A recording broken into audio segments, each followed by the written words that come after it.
Welcome to another episode of Otaku Don. This is JJK chapter 450? I want to say it's 250. 250, excuse me. I'm 200 in the future. We might not even have 200 in the future. I can see the future. But 250 is here, and we are here to talk about Yuta out here putting the hands to poor Sukuna. Poor Sukuna. I mean, is it weird that this entire... You Did you notice that we switch perspectives inside of this? It seems like the perspective of the series is slowly switching, and Sukuna is slowly seeming to become like the main character or the main point for the narrative. Specifically inside of this one, like Sukuna is describing what's happening now. Yeah. I feel like I see this going one of two ways, honestly, with the whole story. Just where we're at. Either Sukuna is going to get beaten by some of the people here, or it's going to end with Sukuna as like the winner and everyone's gonna fall. Or, I mean, I could see Sukuna winning and there being in Jujutsu Kaisen too, and then him just being the primary antagonist of it all.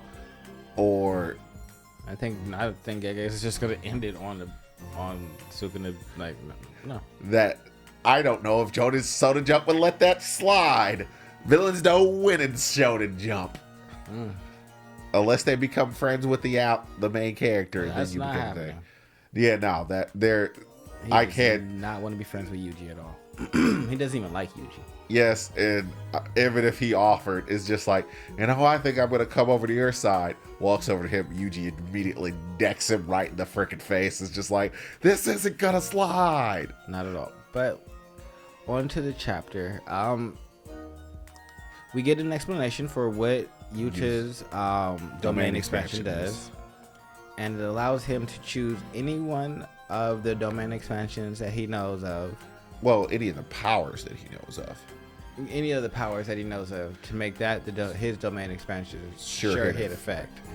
And then all the other abilities become random swords throughout his domain expansion that he can use to fight. He doesn't know what they are until he grabs them, but as soon as he grabs it, he knows what it is.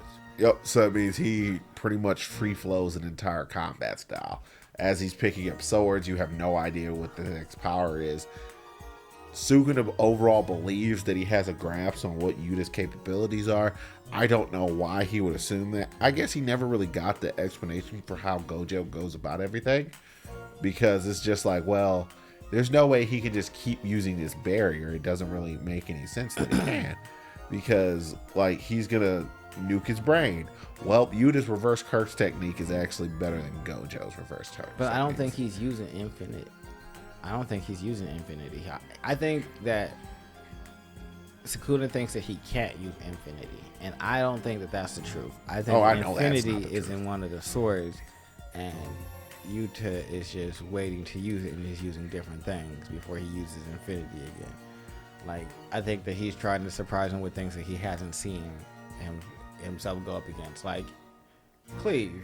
Yeah, which he gets hit at the end of the chapter. And then also Yuji constantly being this consistent running clock. Yes. Because, oh wow, every time Yuji hits him, he creates not necessarily a separation between Sukuna and Megumi, but he is waking Megumi up from the bath, quote unquote, that he took to put him under Sukuna's control and allow Sukuna to control his body. So his punches are actually eroding the barrier, which also verifies quite a few things. One, Yuji punches hurt people's souls now. Yes, which is great. Which is hilarious. And also, if that is just his like unique cursed ability, I think that's fine. Having a lesser version of what Nobara does to people is completely and totally reasonable as a curse technique, and if that's where we leave it at, that's cool. I hope it stays like this. Yep, just something simple. Yeah, no, I don't need it to go to anything else But as long as it's just like this, where he's punching people and he does spiritual damage through his punches, like that's what he does. Yep. I hit your very being, so there's no real like escaping damage from me. So I don't have to do none of this fancy stuff. I'm just going to punch your soul. Like, the only thing that I could think of is that there's another. I would say there, instead of doing black. Well, the black flash is basically your spirit and your physical Body aligning perfectly. So, I mean, maybe he can just do back. That allows him to do black flashes easier than anybody else, which we've already basically seen. Yeah. So he just starts hitting him with consecutive black flashes, which I don't think he wants to do as of this point. No, I think that he's trying to wake up Megumi, because I also think it's interesting because we saw in the last chapter that when Kenjaku died, he didn't give Sukuna the power. He gave it to Megumi. Yes, that was something very specific. Which means that, yes, Sukuna could probably use it while he's in Megumi's body, but it is not Sukuna's power. No. And so Megumi can ultimately stop this, which is what I'm hoping happens. Because why would he merge everybody? That doesn't make sense. Unless he's completely and totally depressed because of her daughter died. Or his sister dying and a whole bunch of other stuff. But I don't think Megumi's that type of dude. Him becoming Sasuke at the very end would be disappointing. Very terrible. I'd be like, why did we do this? This is not how this Then I would start looking at JJ Akatane weird. But yeah, it's like, no. But other than that, this is just straight action, honestly. Yep. We're seeing Yuta actually show off his actual use of his domain expansion. Yuji is sitting there punching Sukuna a lot. Oh, we get Sukuna's explanation of how he can't maintain the wicker basket forever because that's consistently draining him. He can't use the big dismantle the world because he's maintaining the wicker basket. He also can't use as much reverse curse energy as he normally could because of his battle with Gojo. So he's just kind of being chipped away at, and so he notes that this is probably like the best strategy that they could have against him. And so he tries to take it up a notch, and that's when he gets cut with Cleave. Yep. And now he's just kind of realizes, I don't know how far you can. With Yuta using Cleave, he doesn't know how far he can actually take that. Nope. Because if he can use Cleave, Sever, and the dismantle the world thing, it's just like, this, me developing those abilities to the point where they have. I wonder, oh man, can Yuta? Oh my goodness, becomes infinite. I don't think he would use them just because they want to keep Megumi's body. Well, no, I'm just thinking about other things like, what happens if Yuta actually can use the 10 Shadows technique? He probably can.